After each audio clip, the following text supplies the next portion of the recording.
25 দিন পর আমি ভাত খেলাম, ডায়েটে ছিলাম। আমি কি দিয়ে ভাত খেলাম সেটা আপনাদের কাছে আজকে শেয়ার করবো। আসসালামু আলাইকুম, কেমন আছেন সবাই? চলে আসলাম নতুন আরেকটা ভিডিও নিয়ে। তো আজকে আমি করলাম শুটকি মাছ রান্না করলাম। রাস্তার পাশে অনেক সুন্দর কুচি কুচি মিষ্টি কুমড়া শাক হয়েছিল, অনেকদিন আগে আমি বীজগুলো ছিটিয়ে দিয়েছিলাম। তো আর দেরি না করে তুলে নিয়ে আসলাম। আমি শুটকি মাছ ভালো করে ধুয়ে কাঁচামরিচ পেঁয়াজ রসুনে শুটকির সাথে একটু মরিচের গুঁড়া হলুদের গুঁড়া ধনিয়া গুঁড়া ছিটিয়ে দিলাম। ভালো করে কষিয়ে নিলাম। এখানে একটু মিষ্টি আলু আর আলু দিয়ে আর একটু ভালো করে কষিয়ে দিয়ে দিলাম কুচি মিষ্টি লাউয়ের পাতা। পাতা দেওয়ার পরে পাতা দিয়ে একটু ভালো করে কষালাম। পাতা সিদ্ধ হলে ঝোল ঘন হয়ে আসলে নামিয়ে ফেললাম মজাদার শুটকি মাছ।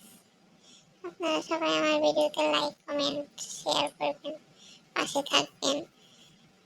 ধন্যবাদ।